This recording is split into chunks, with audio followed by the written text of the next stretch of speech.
riding the whirlwind. Let's hope we're not.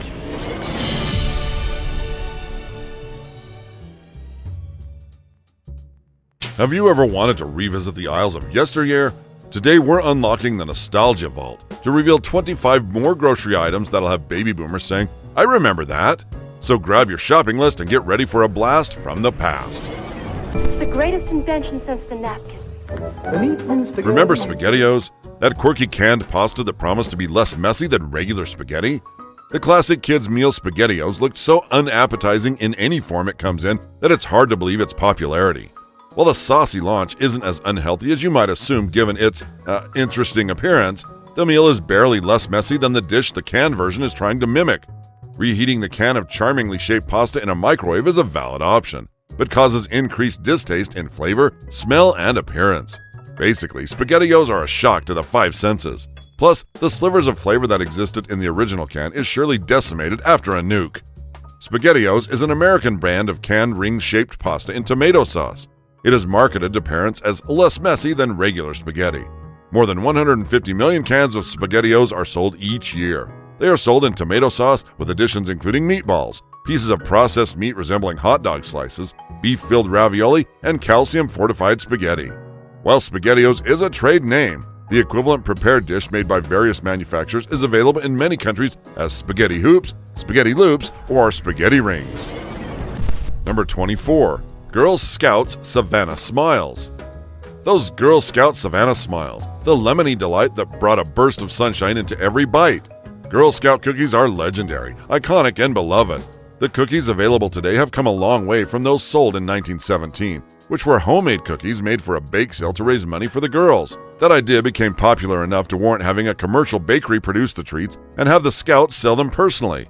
Along the way, recipes have come and gone, while others, such as Thin Mints, have remained as stalwart mainstays. Some retired recipes were probably not so good, while some others missed, including Savannah Smiles. These cookies were introduced as a tribute to the Girl Scouts' 1912 origins in Savannah, Georgia. They were released in 2012 for the centennial. Savannah Smiles are light and sweet lemon wedge cookies with a distinct citrus flavor and a dusting of colored sugar all over. While these are no longer available, recipes that emulate them are available online. Cheese, glorious cheese. Tastes mighty inviting. Limburger cheese, the cheese that could clear a room with its pungent aroma. It's a wonder that Limburger cheese still has boomers rooting for it, given its nauseating aroma. The bacteria that causes the odor is likened to that of stinky feet. Sounds appetizing, right? This cheese is one creation that the gods would turn their backs upon as an abomination against humanity. Fine, that was a little dramatic. But who truly likes this cheese? If boomer stomachs aren't strong enough to digest foods in their non-pudding form, we have no clue how they'll bear the smell of this cheese. While millennials will try any version of fermented tea as a detox, their low smell tolerance just isn't up for this cheesy task. I'll never forget that first taste. Sweet and creamy and just plain good. I felt I was really somebody special. The hard caramel candy that Grandma always had stashed away in her purse. No other treat is more characteristic of boomers than the hard candied caramel of Werther's Original. Constantly tossed, passed, and traded, the treat is a token of the older generation.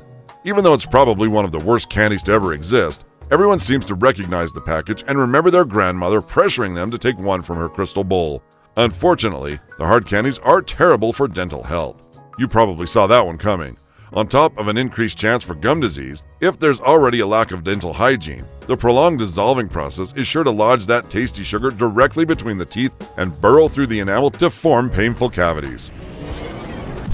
We have come for the foul, unholy beast. The one with the red markings. It sits on the table where you sup. The Miracle Whip? The tangy condiment that divided households across America. Love it or hate it, Miracle Whip was a staple in many boomer households, offering a zesty alternative to traditional mayonnaise. Before we jump into the slew of issues associated with Miracle Whip, we have to start with the basics. Traditional mayonnaise is a popular sauce condiment, used on everything from burgers to subs, but it's notorious for its unhealthy ingredients and high fat content, which ultimately results in high cholesterol levels. Miracle Whip was invented in the 1930s as a more affordable, alternative version of the classic mayo sauce. The product may be a lower fat and lower calorie substitute for mayo, but that doesn't count out the risk for health issues. From the inclusion of high fructose corn syrup to the soybean oil, several health issues can arise from this miracle product. Perhaps you should try it before making such wicked accusations. It's actually quite sweet and tangy.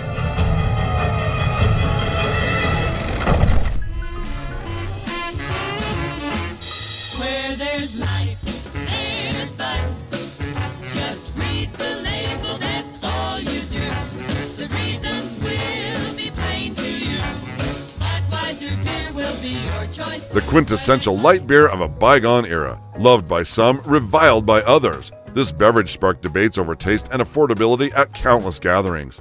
Craft brewing and beer tasting has taken the world by storm in the past few years, as evidenced by all of the new millennial beer connoisseurs walking around. You won't catch these folks with a Bud Light in hand because they have an appreciation for the finer things in life. Because Bud Light has light in its name, it's automatically assumed to be better than most other cheap beers. That might be true in terms of health, but my goodness, the taste! They might as well slap flavored with pool water on the packaging, because that's what it tastes like.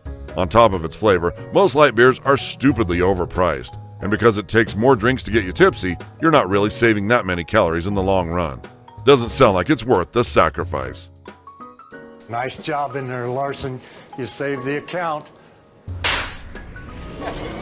Creamy taste you love with zero fat. Cool whip free. Ooh, the possibilities. Remember the fat-free craze of the 70s? Fat-free this, fat-free that. When did this fat-free epidemic begin? In the 1970s, the government began promoting a low-fat diet in order to prevent serious cardiac issues such as heart disease. Because of this federal encouragement, food corporations began producing low-fat products and poured millions into advertising. Whipped cream is only one food that suffered the blow of the fat-free culture. The process of making something fat-free typically requires sucking the life out of the product. Whipped cream, usually a delicious, flavorful dessert topping, turned fat-free ensures that it is overly processed, loaded with alternative sugars and chemicals, and a flavorless shell of what it once was. Good. Well, let me kiss it and make it better. You want to kiss the pudding? He didn't know he should eat meat, milk, eggs, fruit, vegetables, and Wonder Bread. Show of hands for those who saw this product coming. If you know anything about boomers, you should have expected it since the first slide. What's more good old days than the time when people thought Wonder Bread was the epitome of bread products? The history of Wonder Bread dates all the way back to May 21, 1921, when it was launched with much fanfare by Indianapolis's Taggart Baking Company. Sliced bread really was a marvel of technology when it was first rolled out. After purchasing Taggart in 1925, Continental Baking took Wonder Bread national, rolling out sliced bread in the 1930s. Wonder Bread was one of the first sliced breads in the market. Consumers were wary of pre-sliced bread because they thought it might dry out, but their fears were unfounded. Wonder Bread and many other mass-produced baked goods are made with enriched flour. During processing, when vital nutrients are stripped from wheat by bleaching and other methods, just about all nutritional value is removed. During the 1940s, however, the government set up a program that forced companies to return vitamins and minerals to flour, thus enriching it and combating diseases like pellagra and beriberi in the process. Classified as one of the unhealthiest brands on the planet, Wonder Bread isn't doing you any favors. Think back to your high school biology class. We're sure you know a little about simple and complex carbohydrates. Well, Wonder Bread is the simplest of simple carbs, meaning your body has no problem breaking it down quickly. This quick breakdown leaves you hungry, loaded with sugar, and craving for more calories. Oh, that's smart. Wonder Bread. One squeeze proves we're the fresh guys. Number 17. Buttermints. The sweet, creamy candies that adorned Grandma's candy dish. Buttermints are a candy similar to Werther's Original in that they are constantly hid beneath the pockets of your grandpa's coat and at the bottom of your mom's purse as a little treat for being a good kid for the day. Kids had to grin and pretend that this candy was anywhere near tasty while silently wishing that their family would have some other candy to offer in the future. Wouldn't be surprised if boomers were the only people keeping the buttermint business afloat, because you won't see these on shelves of millennial households. They're too scarred from a childhood of choking them down. They'd rather invest in artisanal chocolates than a weirdly textured combination of butter, salt, peppermint oil, and powdered sugar. Buttermints. Thanks, Mom. Number 16. Almost Home. While there are many great cookies available for purchase in the grocery store, most would agree that there's no comparison with newly made cookies from the oven. Aside from the ingredients' freshness and flavor, the biggest difference between homemade and store-bought cookies is the former's soft and chewy nature. Prior to the 1980s, cookies from the store were exclusively hard and crunchy. Nabisco sought to change that with its almost home cookies, which were among the first mass-produced soft cookies. They were offered in a variety of flavors typical of homemade cookies, including the classic chocolate chip, as well as peanut butter, old-fashioned sugar, and more. The packaging design was made to elicit nostalgic feelings of home. By emulating the embroidery or cross-stitching many kids might find their grandmas occupying their time with. Whether they were actually a valid replacement for grandma's home-baked cookies is arguably questionable, but the definitive answer is now lost to time. Number 15. Promotional 45 records that came on cereal boxes. Once upon a time, you got actual pop music with your Snap, Crackle, and Pop. For many children, the first piece of music they owned was not made of vinyl nor tape. It was cardboard. Post, General Mills, Kellogg's, and Quaker at one point all released music that was printed on the backs of cereal boxes. With nothing more than a box of alphabets and a pair of scissors, kids could have the latest release from the Monkees or the Archies. And they called it Bubblegum Pop. Super Sugar Crisp Pop is more like it. Sure, it may not have sounded great, but what cooler prize was there than the magic of music coming off a box? These 45s could be found on the backs of breakfast cereals from the 1960s through the 1980s. Vinyl may have made a comeback in the modern era. It's about time for a cardboard comeback. Number 14. Fig Newtons. Mary Louise Brooks, also known by her childhood name of Brooksy, was born in the Midwest. The Fig Newton is one of America's original commercially produced baked snacks. The first factory-baked Newtons debuted in 1898 and were integral to Nabisco's early history. Only because of an invention that was essentially a funnel for dough that housed a second funnel for jam could a cookie bar be continuously baked with a filling and no seams. It proved popular and continued to sell for more than a century. The recipe remained largely unchanged until the 80s, when different fruit fillings were added to the lineup to create blueberry Newtons, strawberry Newtons, and apple Newtons. The new flavors were also a hit and remain a part of the Newton lineup. Fig was officially dropped from the name in 2012, and all varieties are now various flavors of the officially named Newton snack.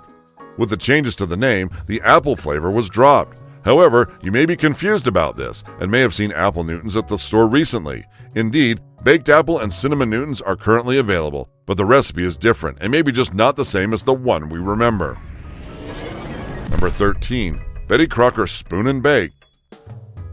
Another type of store-bought cookie that is almost sure to taste better than the others comes in the form of dough. While there is no substitution for made-from-scratch cookies at home, the pre-made dough is a fine alternative that is generally fresher, tasting, and softer, especially right out of the oven.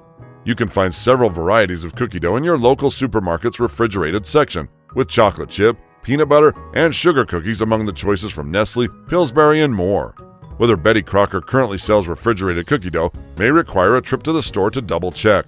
However, it was certainly offered in the late 70s, in a can. The Betty Crocker Spoon and Bake sounds like an easy and convenient way to make cookies. It was available in chocolate chip, sugar, peanut butter, and oatmeal raisin, all the favorites.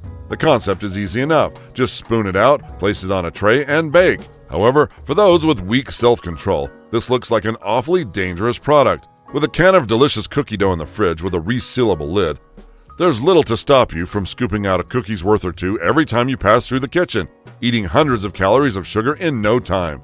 It is no longer around, and maybe that's a good thing. Number 12. The slanted mirrors on the top of supermarket shelves. Mirrors can create an illusion of depth and make the product selection look larger and more visually appealing. By reflecting the colorful fruits and vegetables, the mirrors can enhance the overall presentation of the produce, making it look more abundant and enticing to customers. Definitely helps in making the fruits look to be more in plenty. Being a perishable item, selling them off quickly is important to reduce losses incurred on unsold or rotten or damaged ones. By making the fruits appear to be in plenty, it encourages a consumer to pick up more than a handful of fruits. The mirror also reflects light to the other side of the fruits, thus removing the shadow and enhancing the appearance of the fruit. Number 11. Libby's Fruit Float.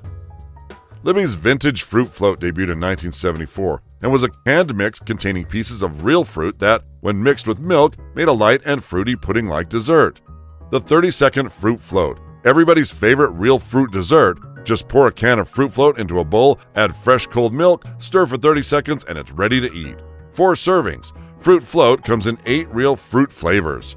Initially popular for its convenience and novelty, this product faded from popularity as consumers became more health conscious and preferred fresher, less processed dessert options.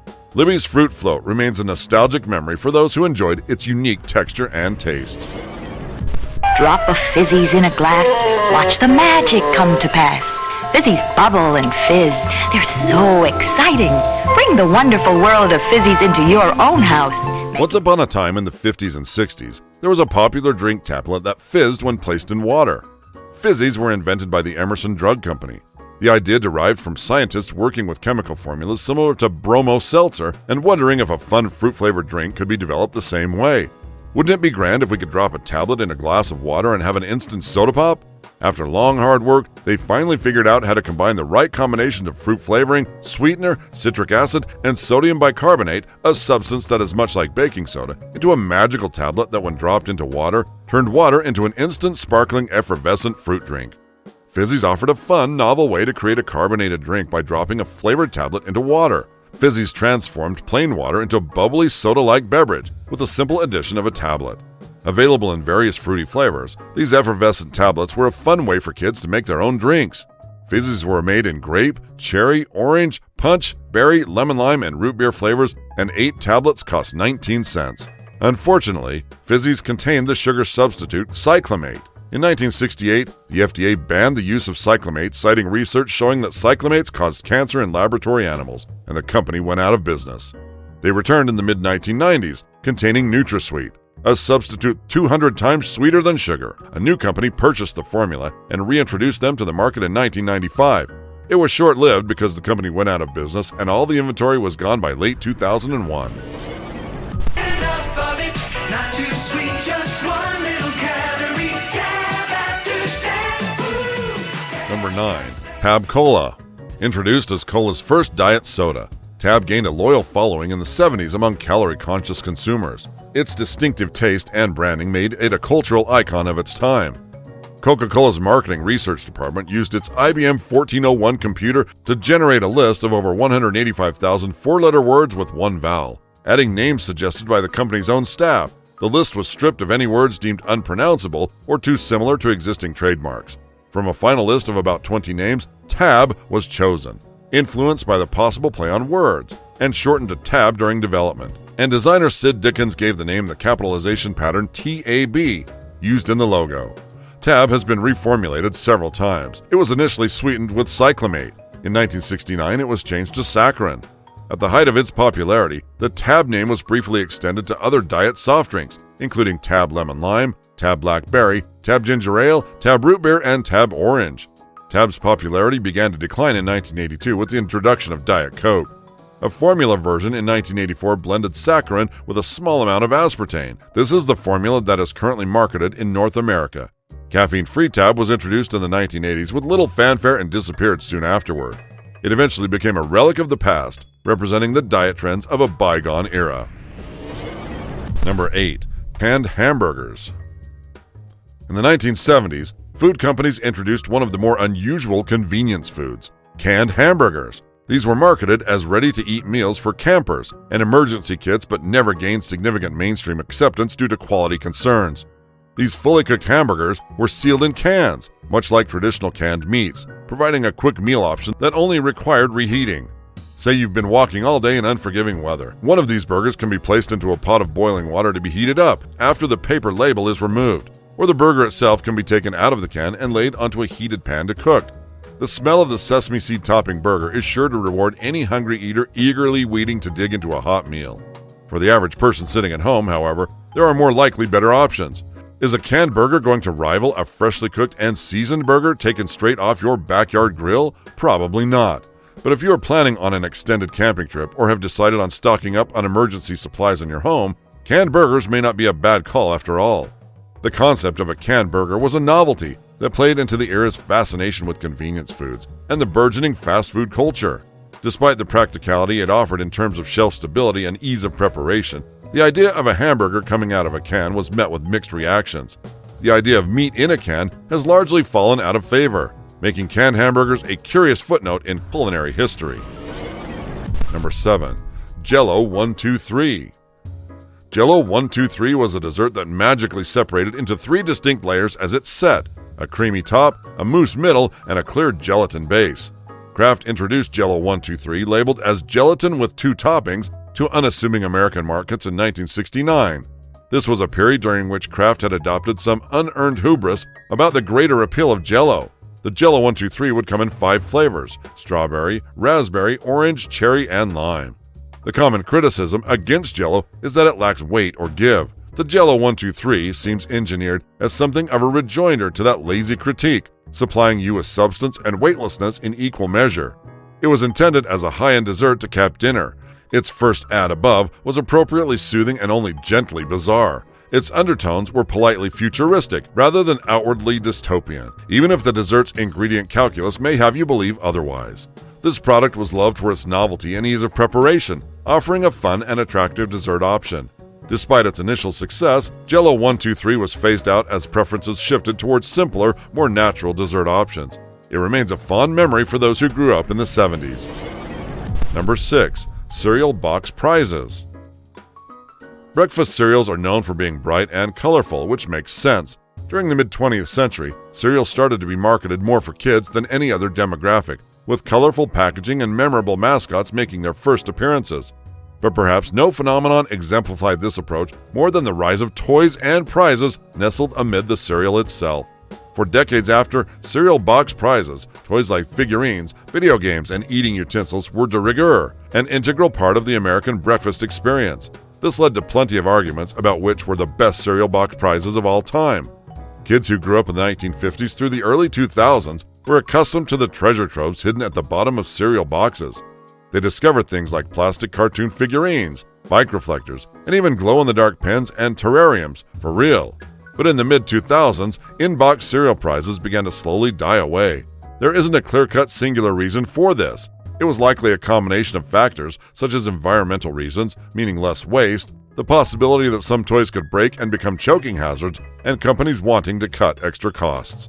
Cereal prizes have not completely disappeared, but they have taken different forms.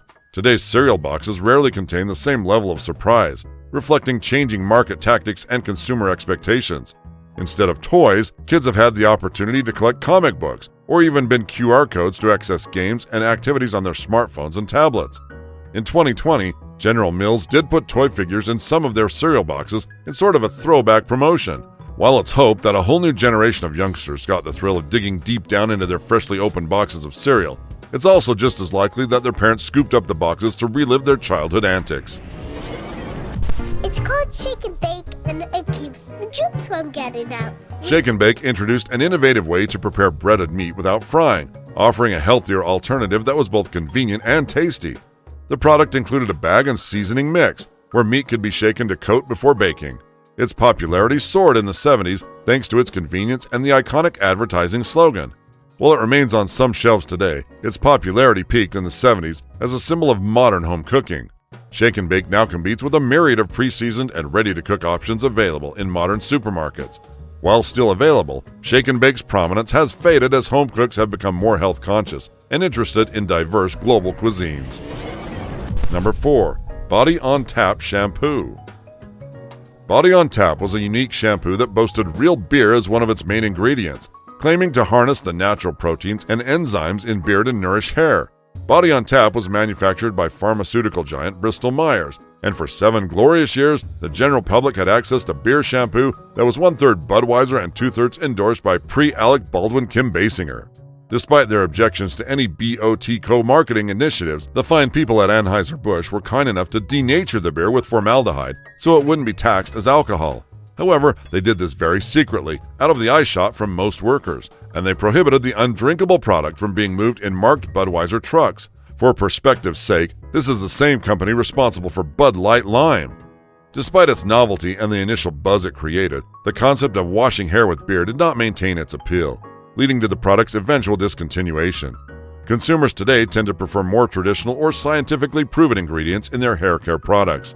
Also, enthusiasm for the product began to wane as the disco-era 70s gave way to the just say no 80s, and glorifying beer became a thing people only used to do instead of to do, you know? Number 3. Space Food Sticks. Space Food Sticks, 3 words that evoke images of the weird brown bar that launched in Australia in 1971, before launching millions of delighted grins the land over. Reminiscent of the protein bars from Snowpiercer with a hint of Soylent Green, Space Food Sticks as a confection were born of the 1960s space race, a time when the future was now and the Jetsons ruled. Marketed and patented by creators Pillsbury as essentially the first protein bar, though a cursory glance at the label will tell you they're far from a health food. Space Food Sticks were a non-frozen balanced energy snack in rod form containing nutritionally balanced amounts of carbohydrate, fat, and protein. With the two primary ingredients listed as glucose and corn syrup, this was clearly a wild time to be in advertising. But did you know that Space Food Sticks isn't just a clever name and that they actually have their roots at NASA? The Pillsbury Company's chief food technologist, Howard Bowman, and his team were instrumental in creating the first solid food consumed by a NASA astronaut. Small food cubes eaten by Scott Carpenter on board Aurora 7 in 1962. Space Food Cubes were followed by other space-friendly foods from Pillsbury's engineers, like non-crumbly cake, relish that could be served in slices, and shelf-stable meat. Produced in Australia from 1971 until 2014, plus a brief revival in 2019 to mark 50 years since the moon landing in caramel and chocolate flavors, folks either loved or loathed these treats. Space Food Sticks may have been a food of the future, but many are happy to leave them in the past. Number 2. Toastettes. Back in the day, when Saturday morning meant hours of cartoons on only 3 network channels, there existed the glorious breakfast pastries called Toastettes. They were thinner and crispier around the edges than Pop-Tarts, and instead of frosting, they were sprinkled with a barely there coat of crystallized sugar. They were toaster pastry perfection. Not too sweet and the pastry wasn't too thick. They were tender and filled with a thickened fruit concoction that had just the right consistency for the perfect bite and mouthful every time. My favorite flavor was strawberry. Toastettes were Nabisco's answer to the growing demand for quick breakfast options, similar to Pop-Tarts, but with a distinct range of flavors and a slightly different texture.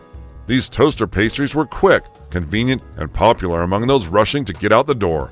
Despite their initial popularity, Toastettes were eventually discontinued as Pop-Tarts came to dominate the market, leaving them as a nostalgic memory for those who preferred their unique taste and texture. Check this out. It's color changing Squeeze It. By dropping in these magic changers, you can switch a Squeeze It's colors right before your eyes. No way! Squeeze It, the colorful, squeezable fruit drinks with themed characters on each bottle added an element of fun to every sip. Their vanishing acts from store shelves in the early 2000s have left a void in the beverage aisle and our hearts as we recall the joy of twisting open a new flavor. Squeeze It was a fruit-flavored juice made by General Mills that was popular in the 90s. It came in plastic bottles that you had to squeeze in order to get the juice to come out. You could actually just suck the juice out if you didn't feel like squeezing, but Suck-Its would have been a terrible name for a juice drink. Like a lot of 90s fads, Squeeze-Its actually launched in the late 80s, and like a lot of fruit-flavored juice drinks of the time, there wasn't actually much real fruit juice in them. But that didn't matter, and Squeeze-Its found success in the 90s with their bizarre commercials and accompanying catchphrase, "Squeeze the fun out of it." Believe it or not, the genius idea of anthropomorphic bottles you have to forcibly squeeze to drink didn't stay popular for too long. So Squeeze-It introduced some gimmicks. First came the mystery Squeeze-Its. Squeeze-Its came in 6-packs, and now there was one mysterious black bottle, whose flavor was a complete mystery. The flavor was not always the same, but one prominent mystery flavor that's fondly remembered in fan groups was kiwi strawberry. Thanks for watching. If you love this blast from the past, don't forget to hit the like button and subscribe for more nostalgic videos. And hey, why not share your favorite Boomer grocery memories in the comments below? Until next time, stay tuned.